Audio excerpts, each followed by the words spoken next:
For having me, Josh, and good to see everyone and some folks that I know and a bunch of folks who I haven't met yet. Calling you from our headquarters in Brooklyn, New York. If anyone's ever in Greenpoint, Brooklyn, you should give me a holler. Like to show stuff that we are doing in person to folks. Because we do 3D stuff, and that's always better to sort of experience together in person. But in lieu of that, today, for a little while, I'm going to walk through some of what we're seeing in the changing ecosystem and our piece and our role in it for taking some of these spatial experiences that everyone's excited about and bringing them outside of the headset into the real world. That's really what we've been doing in Looking Glass for 10 plus years. And what I've been excited about personally since I was 7 or 8 years old, maybe like a 2-second detour down that path is, for me, it was Marty McFly getting gobbled up by the holographic shark in Back to the Future 2. And like, you know, who knows why a little kid gets obsessed with something, but I was like, that's it. Like, I want that. And then, you know, I did sort of conventional laser interference holograms at the foot of my bed in a big vibration isolation thing that my dad and I built in high school. I grew up in Tampa, Florida. So very familiar with the Dolly Museum, actually. So curious to hear more about that in the follow-up talk and what have you. But anyway, made sort of classic interference pattern holograms, which you do with half a ton of sand, and it's kind of a photographic technique. You know, you put it in the different chemical washes, and then you have a little laser photograph, essentially, of something three-dimensional. But that's not what anyone wants that gets into this game. What we want is Marty McFly getting gobbled up by the holographic shark. And we want to do that with friends and family and colleagues. And that's the future that Looking Glass has been building towards over the last 10 years and what I've done most of my professional life.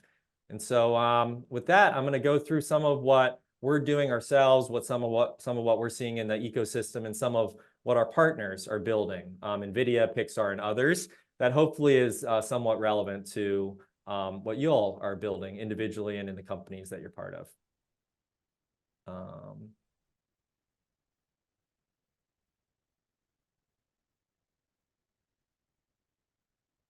Coming through? Cool.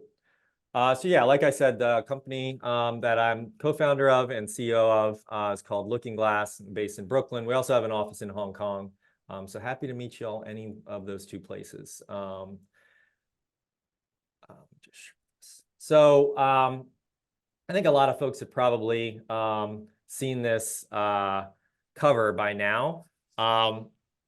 So it's not to show this Vanity Fair cover to y'all. It's really the quote that Tim Cook said that got me, because this is the same thing we've been saying for a long time, that everything in our world is 3D. We have 2 eyes. Our brain uses a huge amount of energy to process the world in 3D, but everything in our lives, from the photos we experience, the memories we relive, this Zoom call that we're on right now is flat.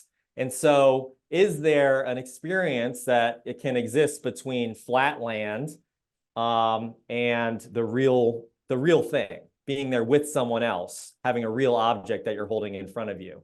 And I'm really excited that Apple's in the game, even with the hiccups on the number of units that they might be selling and what have you that folks are reporting. Like, Apple being in the game is a big deal. And I love this headset. This is the first headset that I actually put on, and I was like, holy shit. Like, this is maybe worth putting on the headset for. And I think it's just going to get better and better and better. And with these big players entering the field, especially Apple and the validation that comes from that, I drank the Kool-Aid. I believe now that we really are entering this third era of computing. You know, going from personal computing era and then the mobile computing era that we've all built our professional careers within, and now stepping into the 3D spatial computing era. I think that we're there. And I really think all of these things that we do on a day-to-day basis are going to change. It'll take a while before headsets are comfortable enough for folks to have them on. for more than half an hour or an hour. And I believe that folks are going to crave experiences when they don't have the headset on that are also spatial.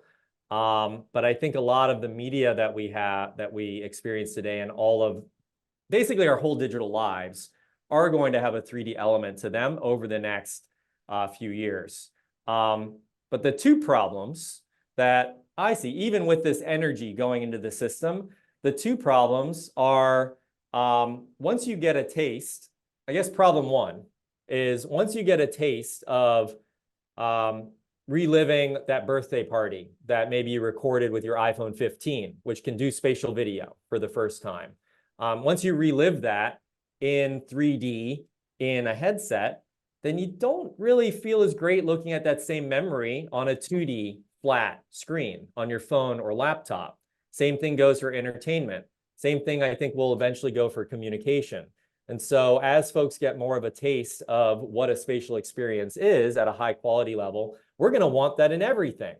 You know, it's kind of like when color TVs came about.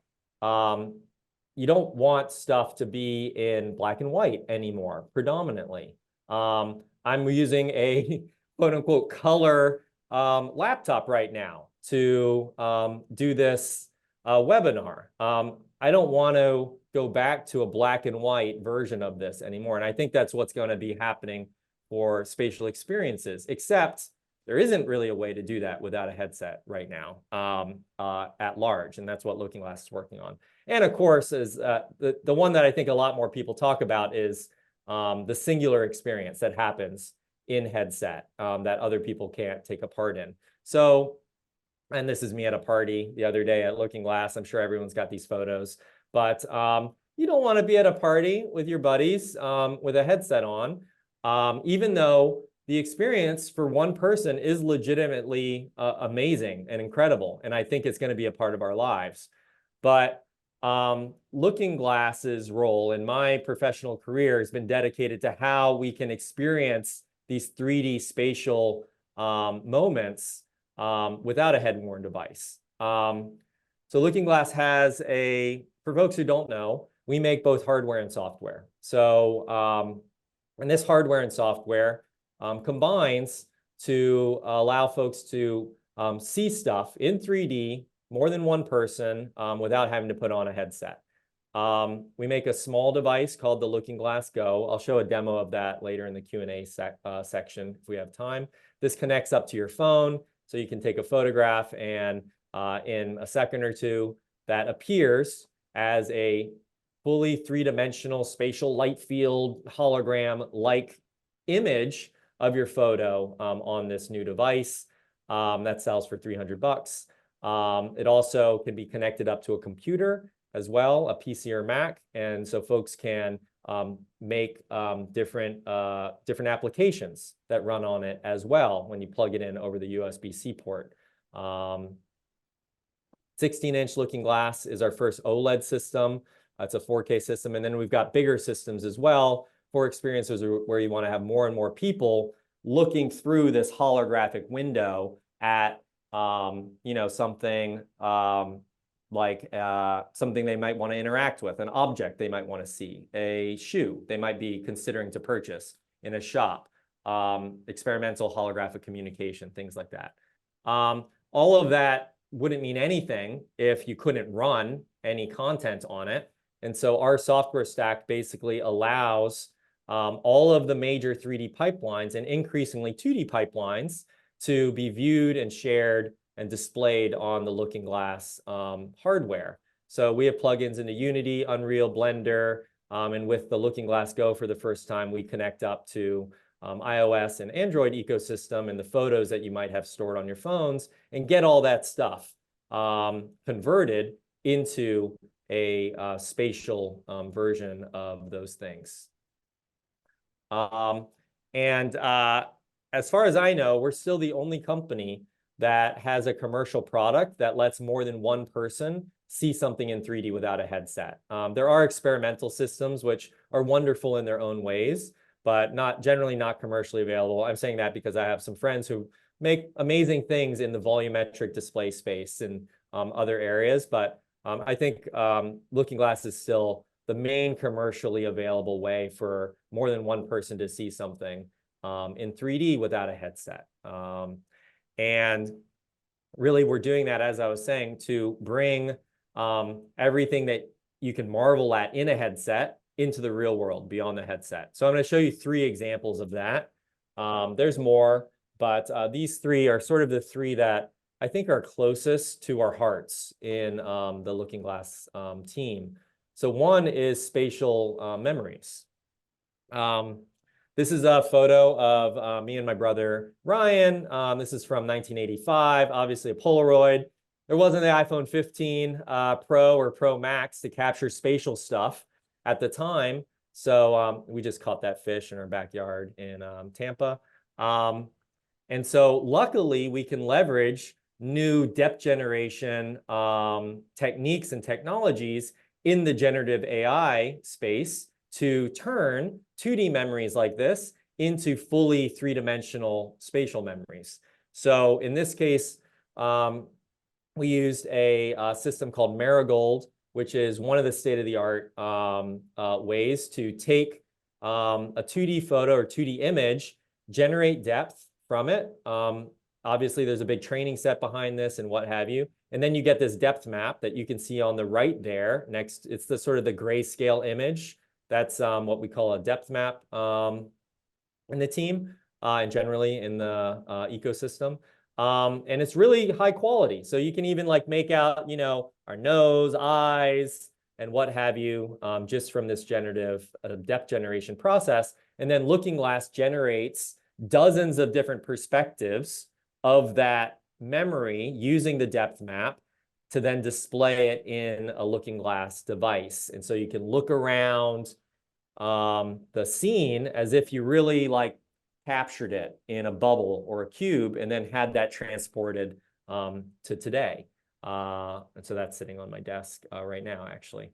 Can also do it with stuff that isn't people and fully generative AI content you might make in Midjourney or any of the systems that folks use today, and then generate a 3-dimensional version of that synthesized AI-generated content using that extra step of a depth generation process. So all of this is done in the background in the cloud in Looking Glass's cloud-based infrastructure. So folks, very soon, once we start to ship the Looking Glass Go, we'll literally be able to upload any 2D image, whether it's a generative AI image or something real of like friends and family and loved ones, can upload that. And then in the background, we generate the depth using things like Marigold. There's actually a different process that we probably will use in production, but and then we generate the multitude of perspectives necessary to make a group viewable spatial photo, all done in a second or two in the background. Other folks are doing this as well. So NVIDIA is demonstrating here. This was at GTC, which is the big AI conference that NVIDIA runs. They're running it a few weeks ago. And so they were showing in one of our bigger systems, the Looking Glass 65-inch, pictured here in this little video. They were showing synthetic people that never existed with a full light field being generated of those synthetic people. So they're not using the intermediate depth generation step. They're actually taking a 2D photo of a person that never existed and generating a hologram of that person by generating 90 different perspectives of that person in one go. And so they call this 2D to 3D uplift to make these sort of holograms or light fields on the fly. And it looked way better than I expected it to. It actually was amazing and sort of points to this future where you can have all of these memories, real and imagined, displayed fully holographically. And it works for video too. So at GTC, they were demonstrating in a Looking Glass Go device, a 2D video, a 5-second video recorded on a regular, you know, $50 webcam. That's like a Logitech webcam or something on top of the computer, recorded the video. And then in 5 seconds, they generate a full holographic video of it and display it in the looking glass. So it's not a far step from that to get to a lot of amazing applications. This also works for display of products and experiences that you might want to show your customers. We work with a lot of different great groups. I'm sure some of y'all, I know some of y'all work with a lot of these same folks and are in some of these companies. If you are, thank you for your business. But we've been really fortunate to be able to work with folks that are interested in pushing sort of to the edge of the in-person experience and trying to show their products and characters to their customers and potential customers. So in this case, this is something we did. This is now a couple years ago, I think. Yeah, this is what's in June 2022 with Louis Vuitton and Nike. They had a bunch of 3D models of these shoes that they had designed. I think it was a $3,000 sneaker that you could get different variations of. And then we were able to pull that in to dozens of different looking glass devices spread throughout this installation. So it feels like that shoe is really there, like in this little box. And that, in this case, this is one of our products called the Looking Glass Portrait, which is being sort of supplanted by the higher resolution Looking Glass Go now. You can do things with characters as well that could never exist in the real world. So this is Ember from the Elemental film, and we were really fortunate to be able to work with Pixar on taking what they had created for this film and exporting this as a hologram in 2 Looking Glass 32-inch displays that they had on display during their press events at the Steve Jobs Theater at Pixar headquarters. And this is something that these characters couldn't exist in the real world. You know, she's made of fire, and the other characters in this movie are made of water and, you know, mist and clouds. And these are things that you can't show a clay model of. They're like elements, you know? And so the only way really to bring that into the real world was through a light field display, like a looking glass. And the last thing I'll say before getting to some Q&A is one of the destinations that we hope for is these unconnected experiences where you see something amazing, but it's you know, a memory that you might have taken, or it's a video that you might be playing back, or it's an object that you might want to see and interact with in 3D. All of that will eventually become connected, just like regular like desktop computing in the 80s went from being doing all of those things to, you know, fast forward a decade or two, being all connected experiences like what we're doing right now on our computers. So we're also excited that groups like NVIDIA and others are building the first examples of real-time 3D communication through the Looking Glass hardware and software platform. So in this case, this is Jensen, the CEO of NVIDIA, doing the world's first 3-way video call on there were 3 Looking Glass 32-inch displays that had that same $50 Logitech webcam on the top. And instead of just generating an image or a video, it generates a real-time video feed in full 3 dimensions with all of the different perspectives that requires, and streams in real time between the 3 devices. So we're excited that at some point in the not too distant future, this will be something that at first probably enterprises, then eventually everybody will be able to get access to. And of course, you can imagine the implications for things like telehealth, things like the hybrid office, and what have you. If you could have a window that you could look through and it felt like there was someone right there on the other side of it, but maybe they're on the other side of the world. And so again, if anyone is interested in this stuff, I hope you'll reach out to our team and directly to me. And excited to always show folks that are building things in this space and in this spatial future. We're excited to show our piece of the puzzle that we're building and we love to collaborate and do things with different folks. Sorry, I'm gonna unmute myself. All right, Shawn, thanks so much. So usually I give people the option of asking the question themselves, or I'll read it for them. I think I gotta ask you guys to read it yourselves today. But just throw your Q&A in the chat, and I can call on you. Dab, you had a question. Yeah, I just this is really fascinating stuff, and I love it. I'm just curious about the high level conceptual look at how your monitors work. I'm just like not totally. super technical, just to get the vague sense of what's going on. Yeah, so I'll give two answers to that. I'll give the super nerdy answer, and then I'll give the less nerdy but slightly less accurate answer. So the super nerdy answer is the displays that we're all looking at right now for this call, they feel flat because the pixels on the display only shine with the two properties of intensity and color. And that's not how the real world works. Like, the real world feels real because our eyes and brains are getting impinged with light, with photons that have three properties of intensity, color, and direction. All of that light's coming from a different direction.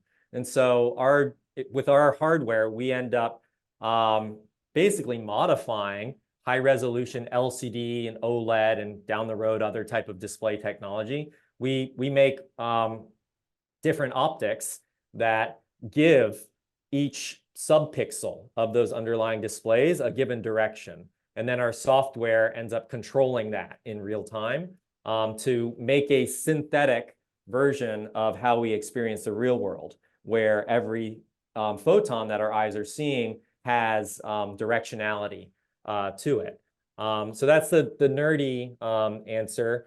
The slightly less nerdy answer is that we generate and display a multitude of different perspectives through our displays. So, a VR headset might give you two views at a time. In order to have something that is comfortable to view as the real world and that groups of people can see, we have to generate between 45 to 100 perspectives in our software and display that in our hardware, so that your eyes are catching all of these different perspectives as you're looking around the scene. So it's kind of like a super stereoscopic display, if you will, where it's displaying not only two perspectives, but up to 100 of a scene. All right, cool. Clayton, you had a question. I can ask this one this short. He was curious if the technology was similar to the Google Starline. Great question. As far as I know, the Starline system is a single viewer experience. Never know what I don't know, but I think that's what they put out there publicly. At least that's what was demonstrated publicly. And so our systems are designed to work for any number of viewers that can sort of be around that display. And so that's different, but we're really excited about what groups like Google and others are doing in this space. It's we're all looking for what that killer app is with these new interfaces. And so any groups, big or small, that are helping to figure that out is awesome and helpful. Can you talk a little bit about, so George had a question about how big these things can get. How big can you scale them? What are the limitations and the choices of the sizes that you're making? Yeah, the largest commercially available one that we have is the 65-inch looking glass, and that's a 8K system. There's no theoretical limit to how big these can go, either in a tiled arrangement or like just a really big display, because we're not bouncing light off of something. We're controlling the direction of the light. And so physically it can scale to kind of any scale. But as you go bigger and bigger and bigger, if your audience is really close to the display, then you need to have higher and higher and higher resolution, just like you do for a 2D display, right? So if you have a giant micro LED wall, you generally expect your audience to be, several meters away. But if you get really close, you can see the pixels. And so same thing applies to our displays, but we have a bigger appetite for resolution, I guess, than a 2D display is the major difference there. Right on. Hillary, you had a question? I did, and I'll save you your voice and ask it myself. Hi there. I'm curious. I work in sort of the culture sector, so I work with like museums and producers of content, and I was just wondering if you have considered working with archival material, or how well this works with archival material. Like, there's some really cool opportunities there in terms of like recreating historic events from old footage, old photography stuff that could really bring sort of community archives as well as national archives to life. Yeah, great question and point. So we've done a little bit of that, but I would say not as much as we would love to do. So it would be a great way to bring an artifact back to life, or maybe if there's archival material that folks have that is only in one place, but they want to be represented digitally in 3 dimensions in a lot of places. This is a great way to do that. A lot of folks don't know that this technology exists. As it was sort of getting into a mature level, that was sort of at the heart of the pandemic, those 2 or 3 years. So I would say it's not for lack of wanting to do it. It's just a lot of folks who have access to that archival material and the interest in displaying it to a particular audience just don't know that this is even an option. And so that's why we're starting to talk about it a little bit more than we have in the past. And that's why I'm grateful to be on this call, for instance. And it would be great, would love to show you in person at some point as well. Fantastic. Thank you. I'll also +1 for seeing the devices in person. Like I mean, it's funny because we're like watching these things on a flat screen, but like if you see them, like they're magical. They're really, really cool. Thank you. Vince, you had a question. Do you wanna ask? Yeah, so some of it was already answered by you talking about the largest that it could go. But I just wanted to find out a little bit how you see like the different sizes being marketed. I got a portrait in an 8-inch dev. Oh, thank got you. that in like 2019. Yeah, And so yeah. I've been You trying have that's a rare early edition now. Yeah, and it looked like future and past as soon as I got it. I love it. It's one of my favorite things. Thanks. But yeah, for the last couple of years, I've been trying to get companies to pay for me to get a 32-inch, and I've got to the last stage a few times. But then they've kind of been a bit like, oh, it looks like there's lots you can still explore with the holograms that you've got. And I've got the Go coming. So obviously I'm excited about that. But obviously that's like completely different to the 32-inch. So in terms of the 16 inches, the Go, the 32, the 65, and what you were just mentioning that actually you could keep scaling up, like how do you see where they all kind of fit in? Yeah. Well, it's awesome to hear the interest level, and thanks for having one of those early systems. The ones with the big old block on them. Yeah, and the portrait, yeah, thank you as well. Yeah, so the Looking Glass Go is both the highest resolution system that we have.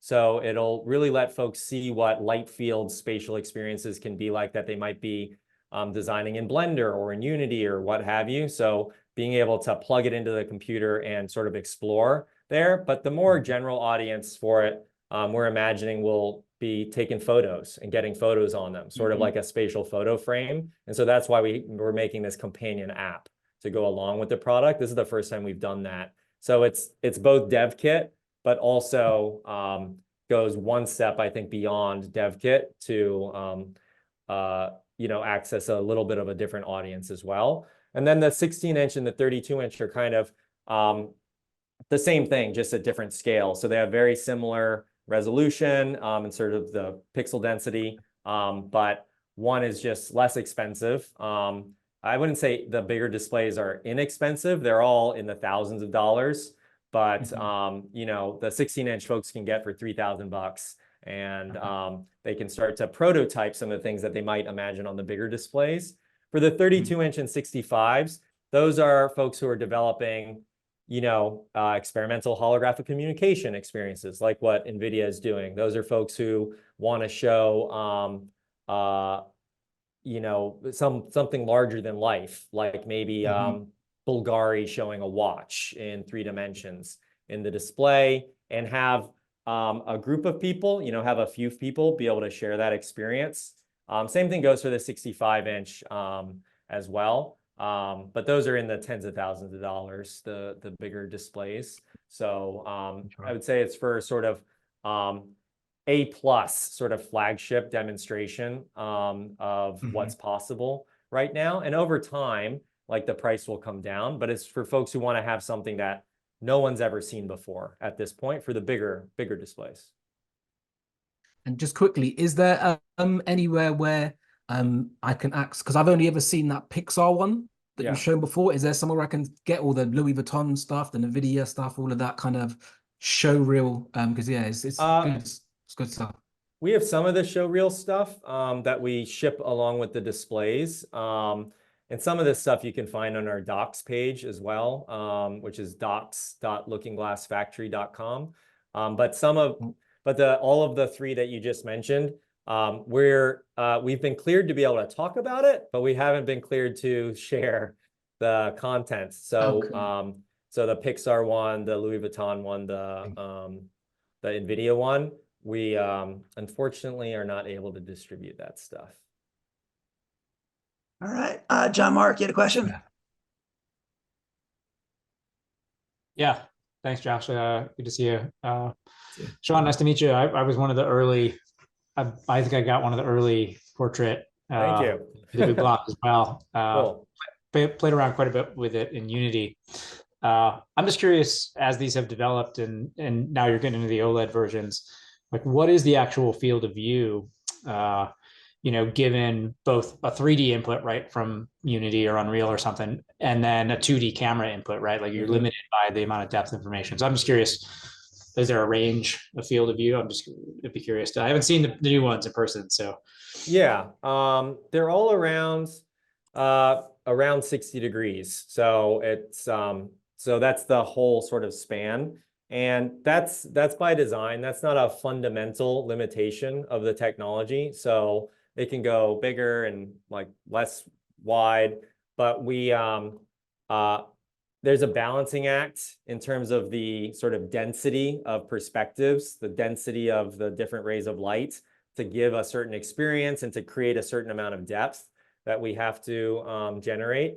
And so we chose all the systems to be in that sort of 60-ish degree range. There are some applications where it would be nice if we had wider field of view, but with the display densities that we can use even at these price points that we have now without getting super exotic, it's not dense enough in our view. So that's what shaped that sort of choice.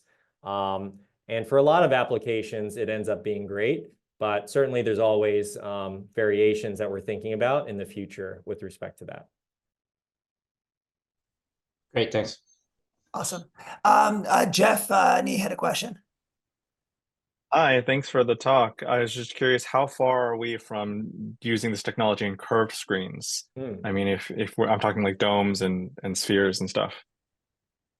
Yeah, there's as you can imagine, we've prototyped stuff in this in all realms, I guess I'll say. Well, maybe not all, but we've tried to think as many variations as we possibly can over the last 10 years since we've been doing this. And so totally physically possible, I guess, is what I would say there. Yeah, there's advantages and disadvantages with each of these choices, just like there is for a curved, 2D display, got pluses and minuses to it. So I think over time, over like the 10-year horizon, we'll see these spatial displays. The technical term for what we make is a light field display, but no one knows what that means. So we call it a spatial display or a holographic display. So like these types of systems that are super comfortable to view, that just work ambiently in any environment, I think you'll see them sort of pop up in a bunch of different variations and in a bunch of different environments. And so including probably at some point, the one that you bring up. All right. Oh, all right. I'm going to throw one question of my own, actually. All right. I'm just going to throw a term at you and just get you to respond to it. Okay. Metaverse. I don't know what you're talking about. It's been deleted from my memory. It's all spatial now. We're done. You know, these terms come and go. We were fairly disciplined to with regards to the metaverse and whole meta terminology shifts that were happening. And I would say we've been less disciplined about the spatial term. So we're definitely using that very liberally and hope it pays off. But the big companies really shape how folks talk about this. And so it's kind of just up to smaller companies like Looking Glass to decide which ones we grab onto and which ones we want to take a bet on, because they're shaping a lot of the narrative and public consciousness around this stuff. So. All right. Awesome. Dav, you had a question as well. Yeah, I'm just curious about what kind of, so we saw the sneaker and we saw some of the other content, like, you know, like kind of 60-degree view around a still image or a video. I'm just kind of curious what you're most excited about in terms of content or context or environment or an application that you haven't, that like you're thinking in your mind, or maybe you prototype, but like you haven't seen out there yet, because those other examples are really cool. They seem kind of like the very first steps, right? And so I'm wondering like where you're going in steps 2 or 3 or 4 or 5. Yeah. A lot of the stuff folks are doing with capture is really complementary to Looking Glass technology on the display output side of things. So like Gaussian splats, which is, you know, it's sort of like a 3D scanning technique, but instead of having sort of a dull, lifeless model, you're left with something that has reflections and refractions and all the stuff that makes the real world feel real, which is also what Looking Glass displays are designed to be able to represent and output. So those types of splat captures end up being really exciting. And people, like folks have made splat capture of people, mostly static, but there's a few examples of this, you know, of folks like running around like with splat capture. And we've seen some of this stuff in Looking Glass displays, and it starts to get to the point where it feels like there's literally a real thing, not a 3D model of a thing, but literally a real thing, like on the other side of that glass and coming out of the glass a little bit as well. And so personally, I am very obsessed with the fully realistic portrayal of people and in something like Looking Glass technology, both for memories and for things like communication. And all the things that people use, like this coffee cup and like the stuff that we have like in our lives. And so that's what I think hasn't been displayed publicly by Looking Glass or other groups who have our technology yet, but that we'll see more of over the coming year. I would hope that I'm the most excited about is getting to the point where what you see in a Looking Glass is literally indistinguishable from reality. Oh, very cool. Vince, you had a follow-up question? Yeah, just what kind of conversations, if any, have you had with the sort of Nintendo, Xbox, Sony at the hardware level? Obviously, a lot of developers, but has there been any conversations like at that sort of scope? I mean, most companies who are doing something in all the companies that you mentioned, certainly there's folks within the companies that are excited about Looking Glass stuff, and so they'll develop experiments and prototypes of their own. But I would say we're on the gaming side of things, we're pretty careful about not going all in on it, because folks who do gaming, like with like Sony or Nintendo or some of these other groups, gamers have very high requirements for what the output is. Like the frame rate's got to be you know, 60 frames per second. What are you talking about? That's terrible. That's awful. Whereas a non-gamer would be like, can you even see like above 60 frames per second? Is that even like physiologically possible? And so the requirements for a bulletproof experience are just really, really, really, really high. And so it would have to be nearly perfect, I think, to satisfy that market. And it will get there eventually, but there's a lot lower hanging fruit where folks are satisfied before that. But certainly, there's a number of folks within all the companies that you mentioned who, you know, are poke around our Discord, like share experiments that they're doing, talk about some of the things that they're doing in their spare time. And so, yeah. Oh, interesting. I'm gonna throw a question in real quickly. Like, what do you think the killer app is for Looking Glass? Is it like, is it about, the yeah, question. yeah, what's the killer app? You know, when we made the very first Looking Glass dev kit 5 years ago or whenever it was, a few folks in the team and I put together something we called 100 Days of Holograms. So this was literally the 100 applications that the community and we were making. And it ended up becoming a joke in the company because it was like a huge amount of work based on just like, you know, an idea that we had one day. But out of that 100 list, the idea was that the killer app would emerge. And it had all sorts of stuff. It had, you know, the holographic AI characters. It had the, you know, it had holocom, like holographic communication, obviously. It had looking at CT scans at the dentist, you know, all of this type of stuff.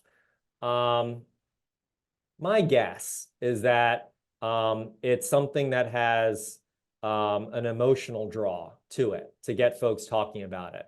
And so photos and communication are the ones that I would guess are sort of at the center of that. But you never know with these things. And our guesses are pretty similar to the guesses that folks like Apple are having for their headset. Like if you look on the Apple website for the Vision Pro, they show 4 applications, you know, it's like a lot of really big screens around you. So we can't do that because we have physical screen. But the other 3, like we definitely explore and see a lot of people exploring. So it's holographic communication, it's reliving spatial memories, and it's entertainment as well, watching you know, 3D movies, you know, over like a fake lake.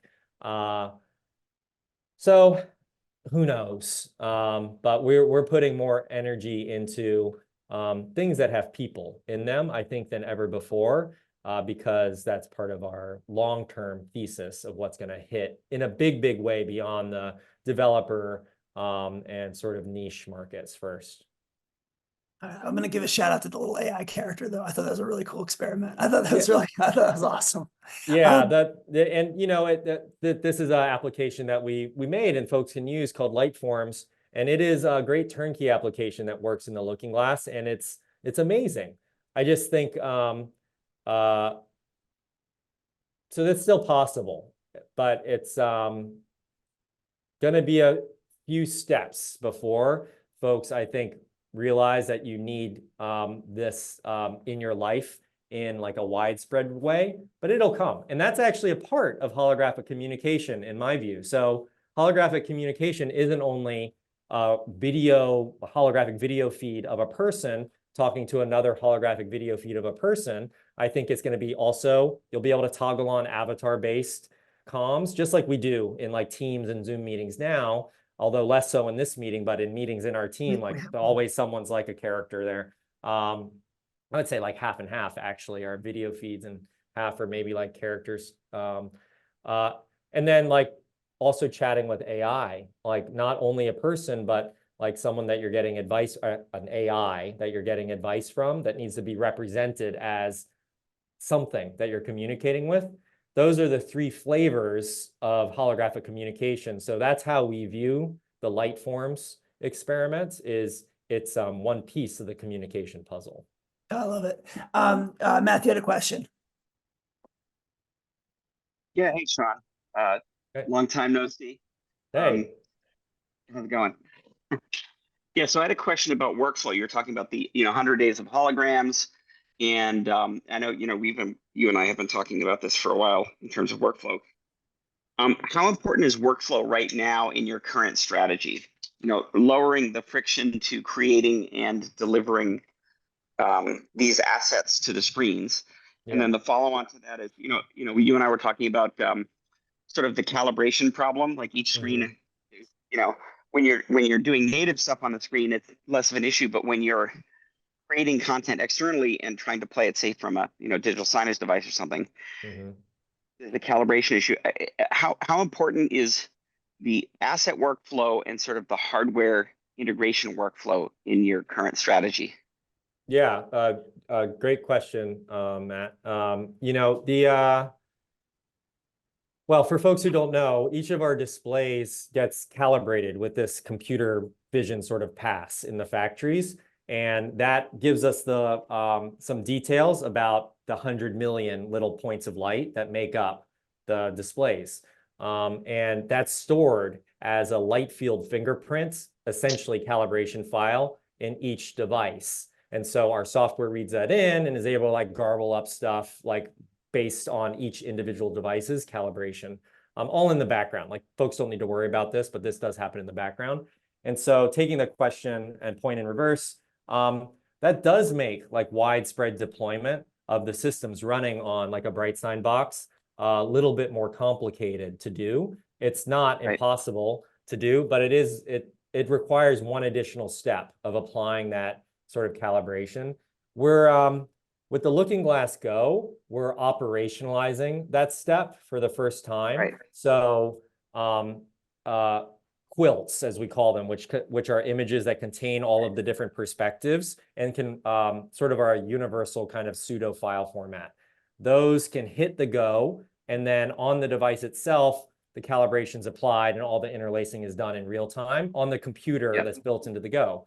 And so that type of methodology, I think, will be able to be deployed at some point in the not too distant future across our larger displays as well. And that should solve the problem for distribution of content. On the content generation side of things, AI generated content of 2D images and videos is at the level for images where we think it's consumer acceptable and amazing in some cases and good enough in other cases. And it'll get better and better and better as the training sets increase, obviously. And for video, it's on the threshold of being something that we're excited to get out there into the world. So that helps with some of the content generation challenges. We have plugins into Unity and Unreal and Blender and what have you, as some folks on this call know. And so that's also how folks can make content. But it is harder to make content for any 3D system than it is for 2D systems, just because the 2D platforms are so ubiquitous and widespread. And this isn't only Looking Glass displays. I mean, think about making something for the Vision Pro.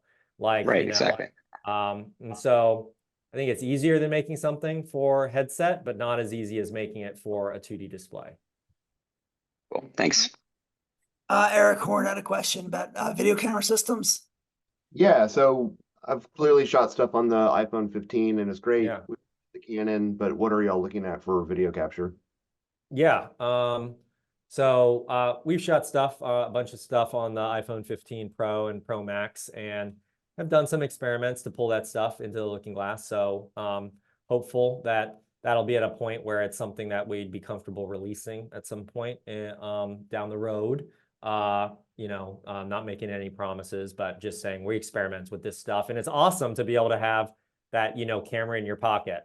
But there's also a lot of folks who have done rigs that they've built on their own in our community that have several cameras, or that maybe are a wide baseline stereo camera that can then interpolate all of the perspectives. So if folks go onto our Discord, actually there's a separate little section there for light field capture, as some of y'all might know. And I would say the community is really leading the charge on the most advanced techniques for taking either, of course, single view like uplift, like NVIDIA's doing, works well. But for stuff that you have a data set on, like a person, but if you want to do like environments where you might not have a data set to generate the hallucinated, views through generative AI processes, then like wide baseline stereo and the work that the community is doing there,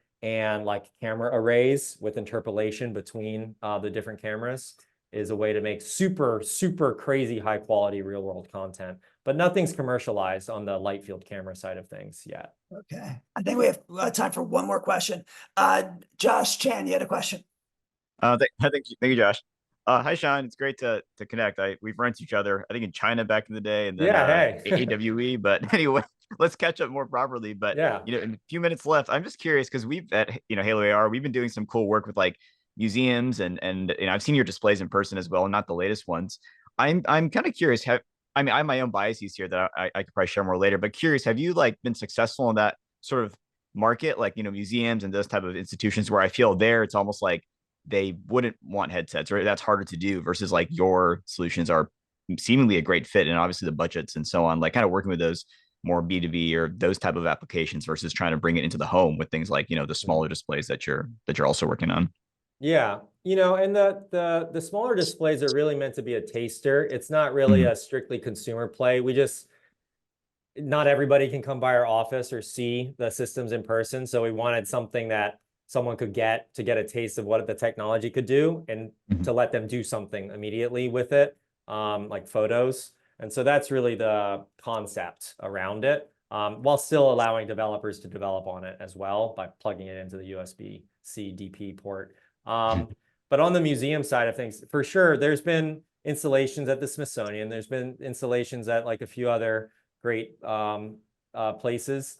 Not as many as folks might expect, primarily because, again, this technology really matured over the like real guts of the pandemic, 3-year period. And it's only now that a lot of folks are building new experiences on top of this technology. So I think it's a perfect environment to use the Looking Glass in, because you do need to show stuff to groups of people, there. Yeah, exactly. I've done my part trying to sell those through. These apps are tricky. So Shawn, okay, we're at time. So do you have any sort of like parting words for the community? Anything you just want to put out there? No, I mean, just thank you everybody for the support over the years. And like, it's awesome to see folks have our early systems and like some of the more recent systems on order as well. We're trying to do everything we can to be a meaningful player in the community, and like listen to feedback and try to make new stuff based on what you all tell us. So all of this feedback and thoughts on where the technology can go, we try to actually like operationalize. So let us know what else that I and like us and our team can do to build this piece of the spatial future. I love it. All right, Shawn, thanks so much. Truly, truly appreciate it. Yeah, thanks a lot, I hope Josh. to see you guys all again soon. I'll have my voice back, I think. All right, have a great one. See y'all. Thanks. Bye.